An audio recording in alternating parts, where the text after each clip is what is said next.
Hello, everyone, and welcome again to another edition of the Christian Recorder Dialogues. I am excited here to be with my colleague, the Reverend Dr. Mark Kelly Tyler, on his maiden voyage here with us, sharing on this platform.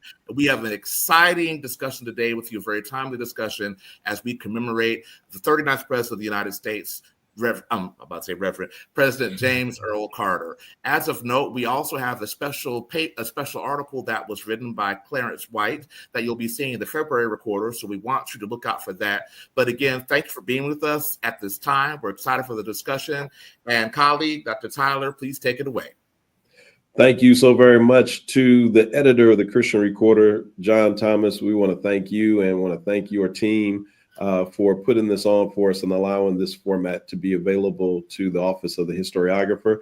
Also, we want to thank our chair for our shared chairperson, Bishop Francine Brookins, the 141st Bishop of the AME Church and also Bishop of the 5th District. We're hoping that she'll be able to join us this evening. We had to record this because we wanted to make sure that we got it right for you all. But as we're recording today, this day, the wildfires in California have already taken off, and I suspect that this will still be a major story next week by the time this actually airs. So we're praying for her and for the people of the 5th District, and certainly hopeful that she will be able to join us if possible. But if not, again, our prayers are with her in the district. On this evening, as John said, we're here to remember the 39th President of the United States, affectionately known by all of us as Jimmy Carter, a person who rose through the ranks out of the most unlikely of unlikely places to become President of the United States, naval career, governor of Georgia, and then later President of the United States, even earning the Nobel Peace Prize. But this evening, we want to talk about the influence of the African Methodist Episcopal Church on that stellar career of his. One of the things that has constantly stayed with me in this last week is how much people have placed a focus on the faith of President Carter, Sunday school teacher, a person who was motivated to help Habitat for Humanity, not just because it's a good thing, but because of his faith. Well, many of you would be surprised to know that there is a serious AME connection to that faith story. And to help us tell it tonight, we have three wonderful guests on this program. We're going to hear first from the Reverend Jermaine Harris, who is the pastor of Allen AME Church in Americus, Georgia, which is not too far from Plains. We're also going to hear from the Reverend Tracy Blackman, who is no stranger to any of us. She is a daughter of the AME Church, now serving in the UCC, but she is one of the most outspoken social justice leaders of our time. And we also have a good friend and big brother in ministry, retired presiding elder in the 1st Episcopal District, the Reverend Dr. Alvan Johnson, who I'm going to save his relationship and connection to this story for just a few minutes, kind of like string you all along. So let's get into this.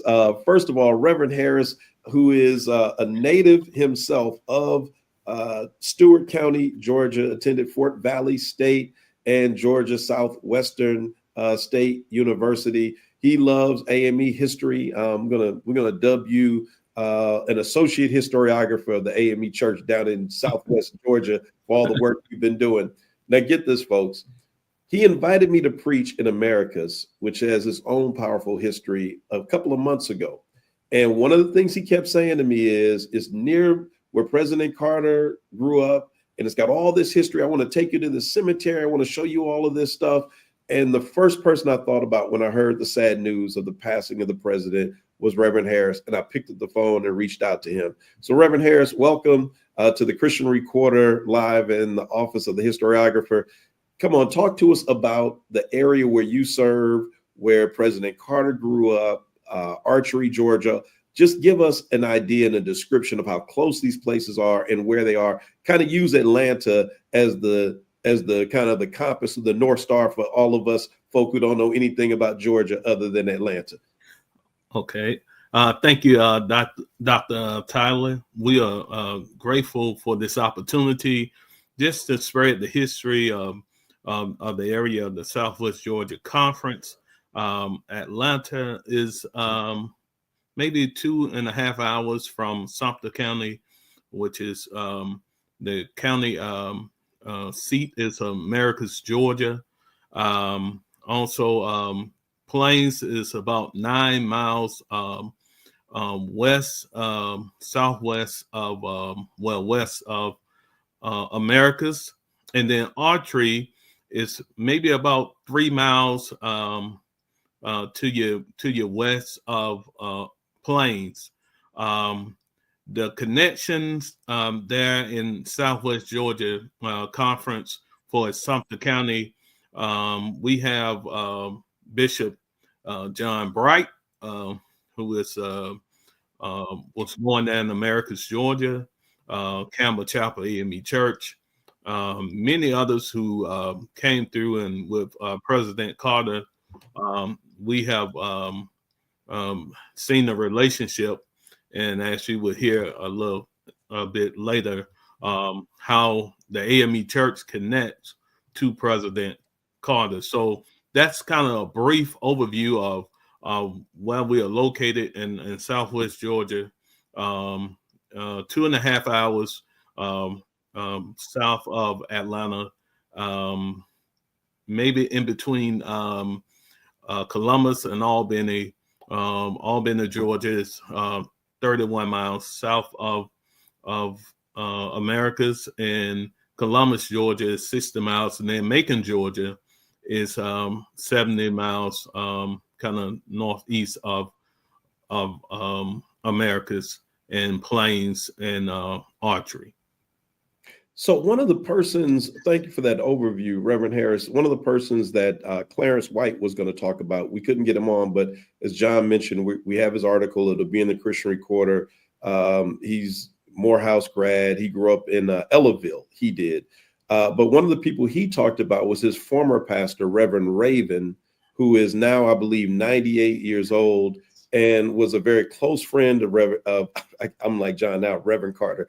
May as well have been Reverend President. But President Carter, do you know anything about that relationship? Yes, the Ravens grew up in Archery, as well as President Carter and all of them, all the Ravens and the Wakefields. And retired President Elder Johnny Raven, who is still living and often comes to the Southwest Georgia Annual Conference. We was fortunate enough to host the conference last year after 20 years not coming to Sumter County. We was finally able to host the 128th session of the Southwest Georgia Annual Conference, and the retired presiding elder Johnny Raven walks through the door. He is an humble giant. He has a big connection to the Carters, and I'm just so blessed to be in his presence. And every time I see him, I just thank him for all his leadership. And if you ever been around Elder Raven, he is an humble giant, not only in Sumter County, but in the Southwest Georgia Conference, in the South Georgia Conference, and the 6th Episcopal District. Well, I think that, so listen, I want to believe that the relationship with Reverend Raven was probably easy, not just because they were neighbors, but also because of the ways in which President Carter admired and looked up to the AME Church in some ways that people tonight are about to learn. So we got a short video, very, very short, about a minute long, from a CBS News story about that connection. And then we're going to go to our next guest, retired presiding elder Al Van Johnson. But if we can get the video played, I think this will give some folks some new information and new insight.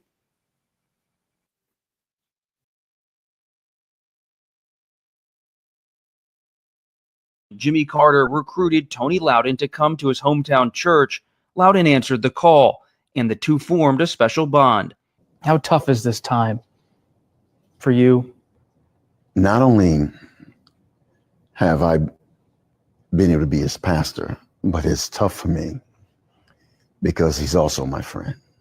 Loudon recalled being especially moved by a trip they made together to a historically Black cemetery near Plains.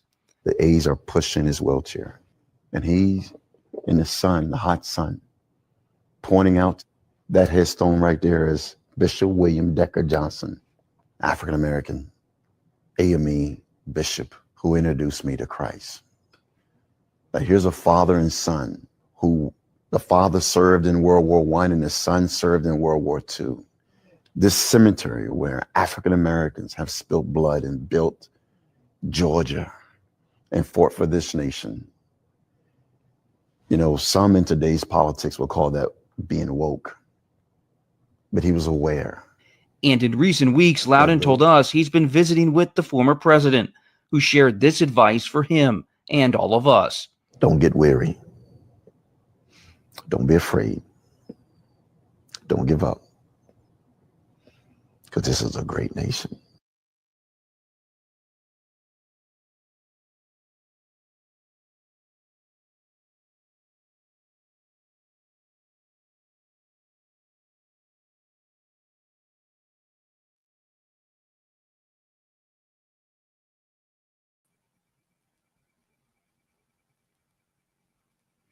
Don't get weary.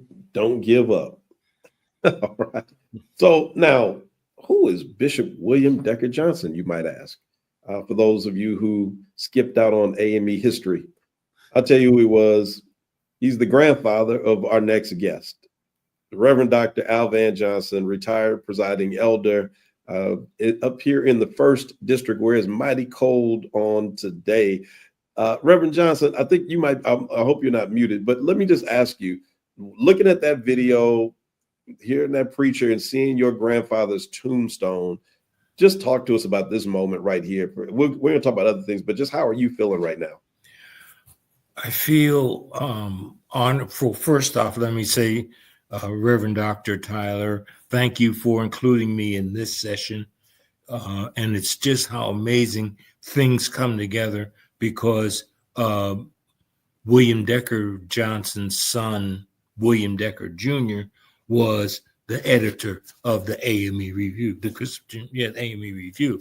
And so it's all tying together. I feel as though I'm grateful that the AME Church helped to fashion the career of such a giant whose faith overshadowed the rest of this political malaise that we're in. But I'm honored that our family and the African Methodist Episcopal Church helped to shape who Jimmy Carter is and who he was. Well, let me ask you this. All right. So some people have to just ask the question. So your grandfather died. Jimmy Carter was only 12 years old. So this means he was like, so he's a young boy, neighbor. Can you talk about the proximity of where your grandfather lived to the Carter farm as well? Just, give us a little background. Absolutely. I'd be glad to. My grandfather was born in, excuse me, he was born in 1869, and he was the son of ex-slaves who had just been freed at the beginning of the Civil War. And they had a commitment to the church, to Christ, and to education. And so my grandfather rose to be the 42nd bishop of the African Methodist Episcopal Church. Now, Bishop Johnson's farm was a peanut farm in Plains, Georgia, right next door to the Carter farm. The only difference is that being an AME bishop, Bishop Johnson's farm was larger than the Carter farm, much larger. And as a result, Carter's father and my grandfather he really respected that a Black man had achieved that much. And of course, you and I know that in those days, Black folk had to go to the back door. But my grandfather was the only Black person in Plains that could go through the Carter's front door. So he really had the highest respect for Bishop Johnson. And so it wasn't necessarily after Bishop Johnson then influenced Carter's father that my father, Alvin Sr., and Jimmy Carter became best friends. They grew up together. They were educated at the same time. And of course, there was segregation back then. But Carter went to the academy, the Naval Academy, and my father went to the Navy, and the Navy sent him to Boston. And so he went to Tufts University there in Boston. So the issue is that Carter and my father were very best friends, but it was the influence of Bishop Johnson that made all of them really love the Lord, love the church, embedded in them their love for the church and for the Lord. My grandfather had three sons: Simeon, who became a colonel in the AME Church, and William Decker Jr., who became the editor of the AME Review, and my father, who built Wilkes Chapel in Tulsa. So the issue is that it was my grandfather's influence over Carter's father and really impacted Carter himself and my father. The two of them grew up and loved the church. And so it's because of Bishop Johnson's influence over the Carters, with the Carters, in with the influence that Jimmy Carter then not only taught Sunday school, we loved the church, was in it every single Sunday. If he was anywhere in vicinity, he was in church. And so it's because of Bishop Johnson, who I might add brought a college into existence called Johnson Home Industrial College, that my grandfather influenced the Carters, influenced all of the people in that Plains area, in Archeries, which is really a suburb. They're really right there together. But it was my grandfather's farm and his influence that really impacted the spirituality. He impacted the spirituality of James Earl Carter. So first of all, I can't be by myself, just in awe. And I've talked to you already this week, but even hearing more of this is just amazing. Reverend Dr. Tracy Blackman, founder and CEO of Hope Builds LLC, former associate general minister, justice and local church ministries in the United Church of Christ, the UCC, social justice warrior, and became friend, mentee, but developed a relationship with President Carter.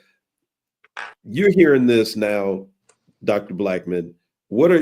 It has to have you, like me, kind of just rethinking a lot about Jimmy Carter.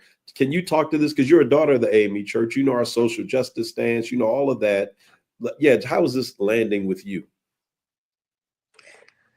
Well, first, thank you for having me, Reverend Dr. Tyler, and congratulations on the new position in the AME Church.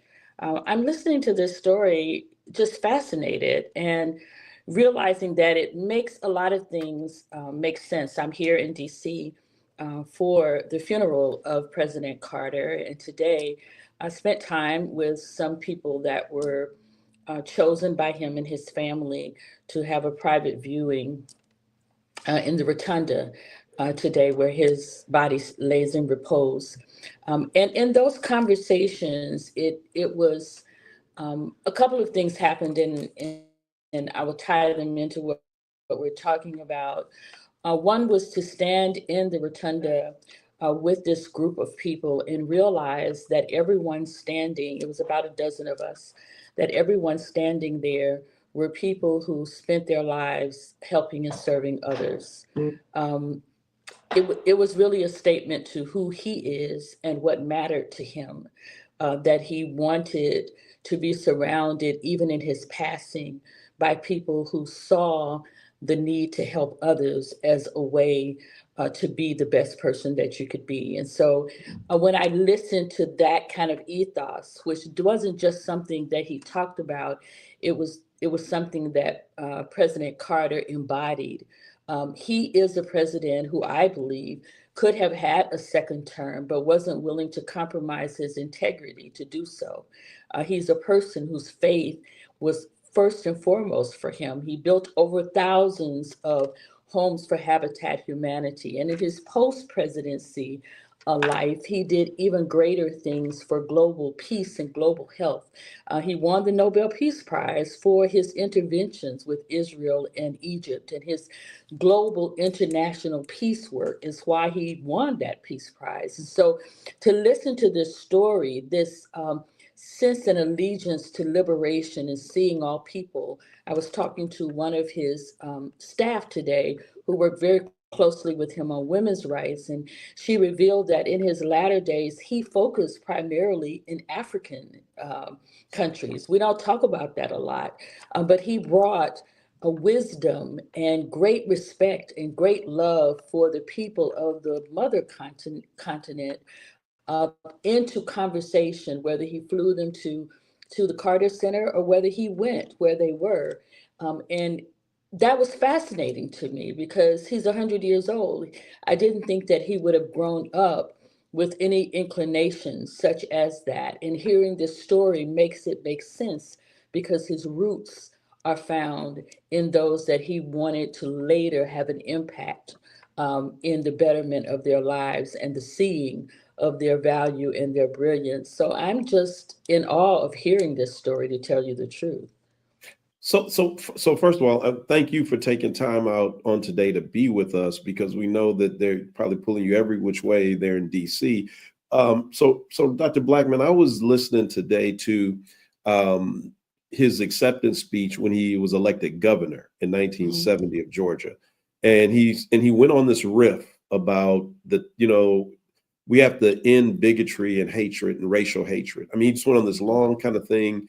And I guess for some people, they may have thought it was just, things a politician says because it's, you want to get votes.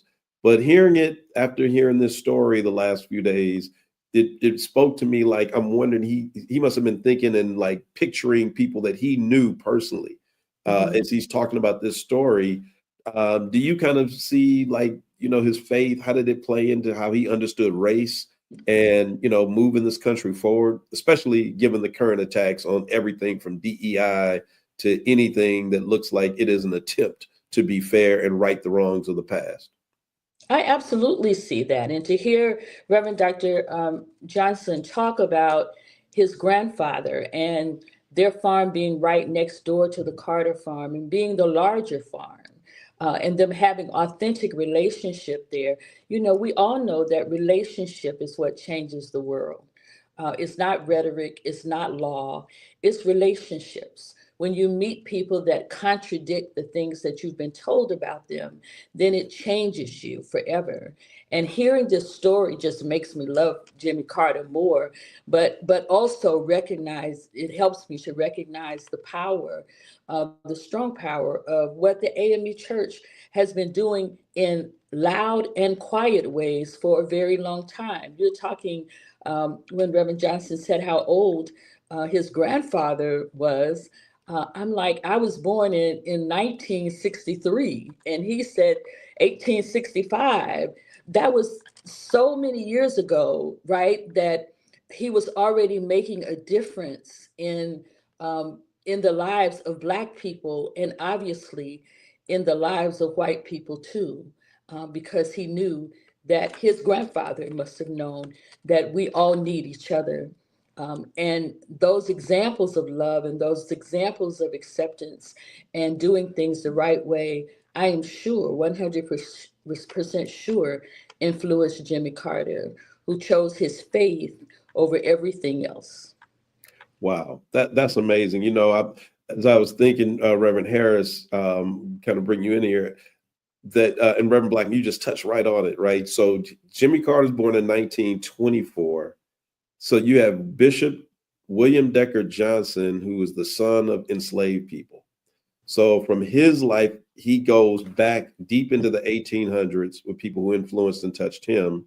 Mhm. And going forward with Jimmy Carter, who lives 100 years, I mean, you span the 1800s, the 1900s, and deep into the 2000s with these two individuals who, as you said, authentically knew each other, and the kind of influence that lasted a 100-year, influence over somebody.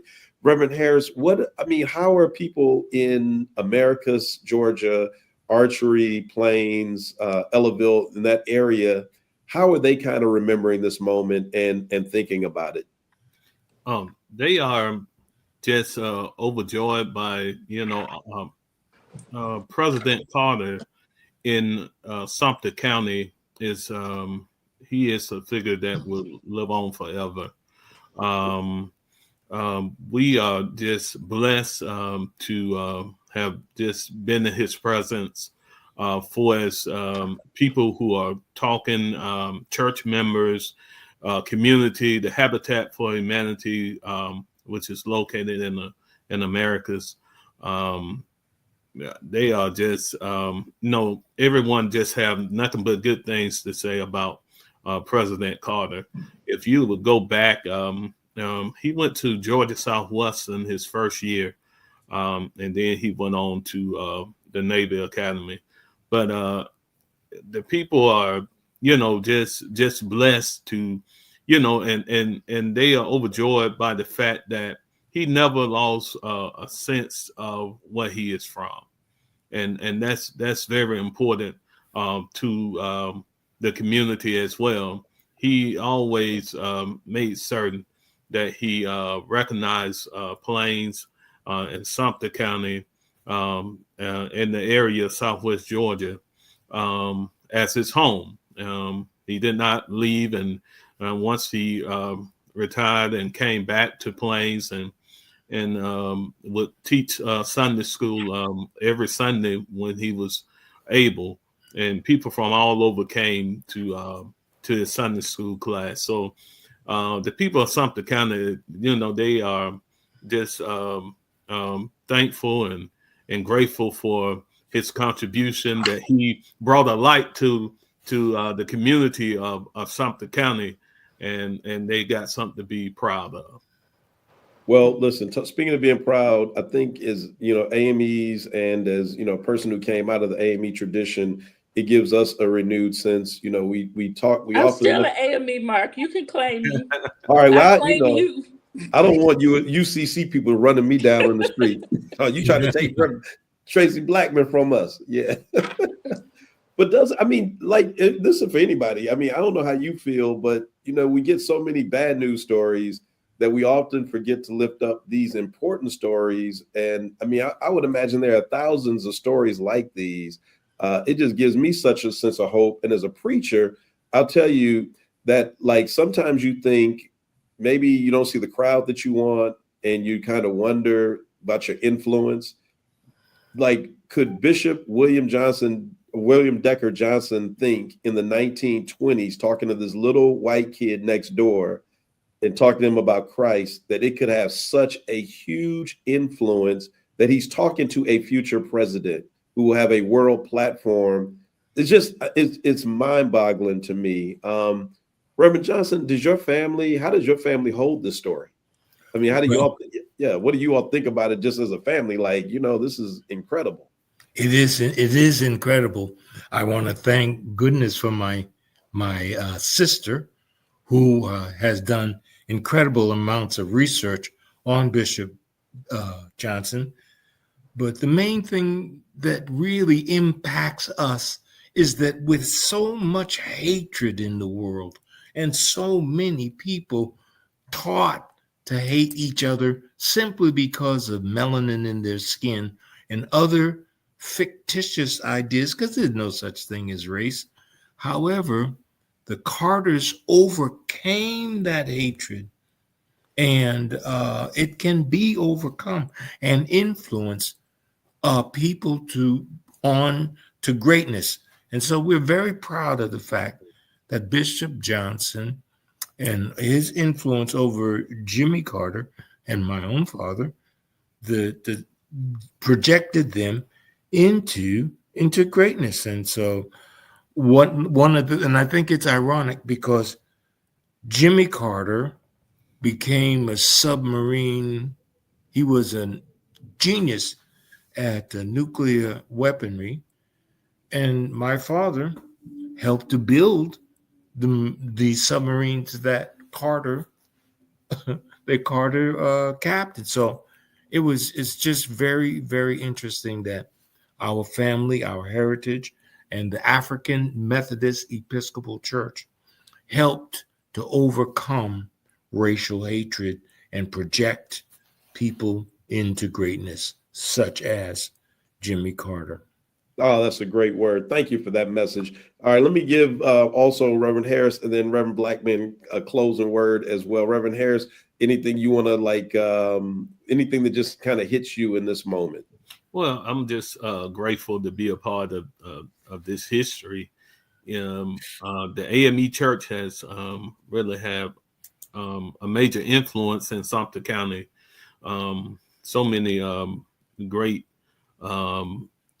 people who have marched through Sumter County, and just to hear Dr. Johnson, I am overjoyed by the stories, and just so grateful. And in the words of President Carter, one of the mayor, Lee Kinnaman, who is the mayor of Americus, was a social studies teacher in the late 90s, early 2000s, did a documentary on archery.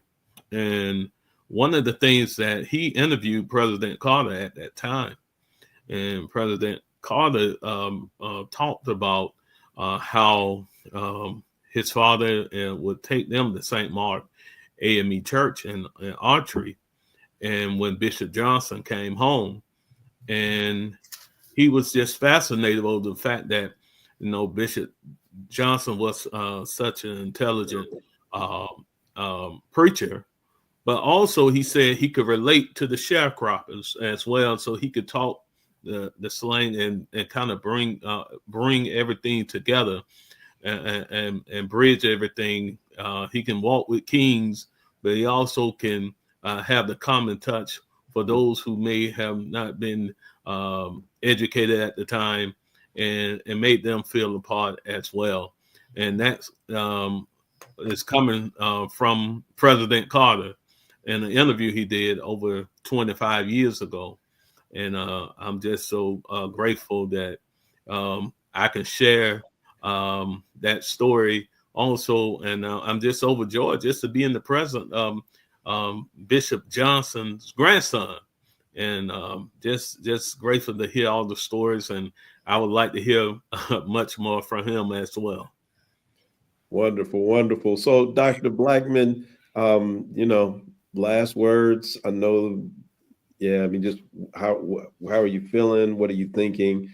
And if there's anything else that happened at the funeral that you want to share with us that, in this moment, because we're kind of living vicariously through your presence there. Well, the funeral is tomorrow, and we have to be downstairs at 6:30, so I'm going to bed pretty soon. But what really resonates with me right now, Reverend Dr. Tyler, in one of my earlier visits with you when you were at Mother Bethel and you told the story of going into St. George, I've never forgotten that story. And as I listened to both Reverend Harris and Reverend Johnson speaking here, I am struck by the comments that have been made about the simpleness of Jimmy Carter's funeral. His coffin is just a wooden coffin with a flag draped over it. That's all he wanted. And I think that his connections that were made in Plains, Georgia, beyond his own immediate family with the AME family are best served in the testament that a man who has served this nation in the highest office possible, who is expected and owed a king's burial, who has place reserved for him in Arlington, because that's where our presidents go, will leave DC tomorrow after this funeral to be buried in Plains next to his wife. He wanted to be buried at home.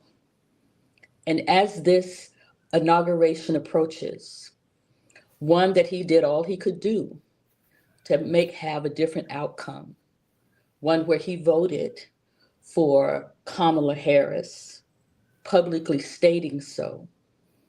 And when that didn't work out, offered his congratulations to President-elect Trump, because he is a man of character and integrity and understands the office of the president.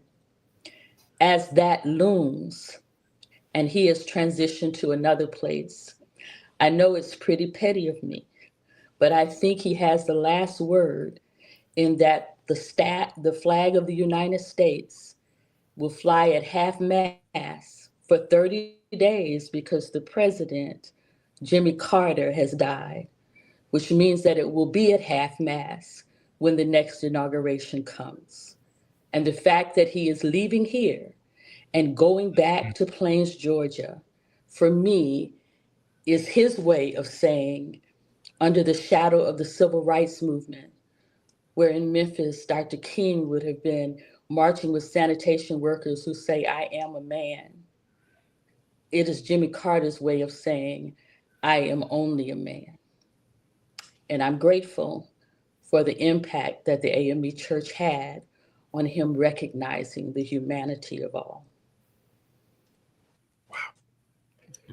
Boy, I tell you, you three are amazing. Thank you for being here on tonight. Reverend Tracy Blackman, CEO of Hope Builds LLC. Thank you, Reverend Jermaine Harris, pastor of Allen Chapel AME Church in Americus, Georgia. And thank you, Reverend Dr. Al Van Johnson, presiding elder, retired in the 1st Episcopal District and grandson of the late Bishop William Decker Johnson, 42nd Bishop of the AME Church. I'm telling you, you all, my heart is filled, and I know as people are watching this, they're going to be feeling the same way. Let me just close out and again by thanking our my colleague John Thomas for allowing us to use the Christian Recorder website and live streaming. Thanks to the tech team behind the scenes, and thank you again to our commission chair, Bishop Francine Brookins, who could not be here due to the wildfires in California. You can keep up with me and things that we're going to do. We're doing a lot more of these kind of things. We're going to be out this summer on the motorcycle, well, spring, summer, and fall, doing Black History on 2 wheels. You can find that on YouTube, as I'm already posting things. And when I go to preach in February in Americus at Allen Chapel for Reverend Harris, he has promised to drag me around to every historic site that's down there. And I'm looking forward to it. At some point this year, Reverend Blackman, you may want to pull a motorcycle out and join me. We're going to ride across the Edmund Pettus Bridge from Brown Chapel AME Church down there with Reverend Strong. I'm going to reach out to him. And we're going to keep this going, because we cannot allow our stories to be buried and for people to forget that you cannot talk about American history, even this kind of history, without remembering that AMEs have always been there from the very beginning. So thanks to all of you. May God bless each and every one of you. And we look forward to seeing you the next time around. Peace.